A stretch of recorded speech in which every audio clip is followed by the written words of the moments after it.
Very similar job, right? Similar question. In this case, it says that we want at least 5 hours at job A, so we make that x greater than or equal to 5. The second job, no more than 24 hours, so less than or equal to 24. The earnings are there, but right now that's just information. It says that she's willing to work a total of no more than 32 hours in a week. No more, so that's less than or equal to.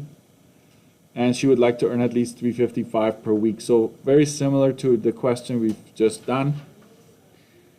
Notice that I make a note that this is a vertical line. This is a horizontal line. Solid, trues to the right, shade to the left. So that's kind of what I will circle.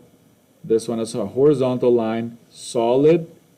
Because it's less than trues below, we shade above. So you don't need to show a whole lot of work for those ones.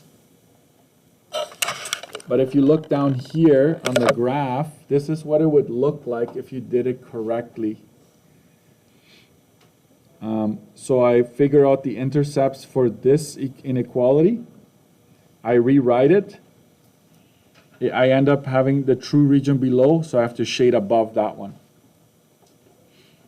I also do the same thing with this one. I do a bunch of work. You get some weird decimals for your intercepts, but that's fine.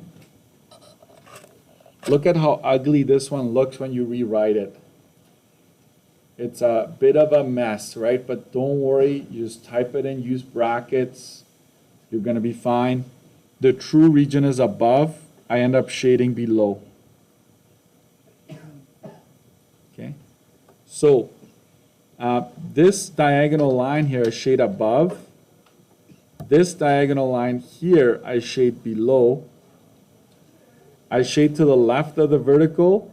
I shade above the horizontal. So this is my solution region right there.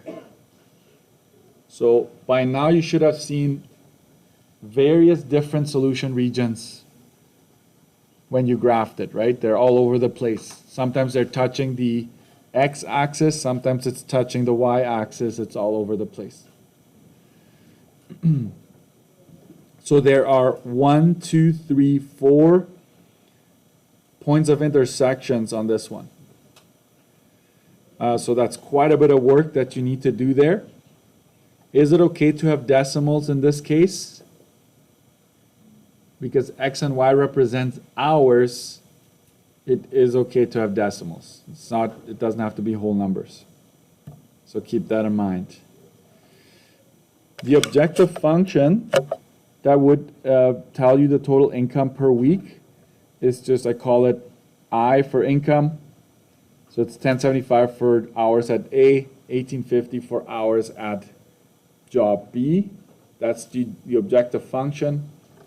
And then the last step is to take all of the corner points and insert them. And the maximum income is achieved if you work 8 hours at job A, 24 at job B. Right? So working 8 hours at job A, 24 at job B would maximize the income. So it's asking for the greatest income. You need the objective function for it. So that would be all that there is to it. If you didn't do it, okay, if you didn't finish this one, I would strongly recommend especially practicing how to find these points of intersection.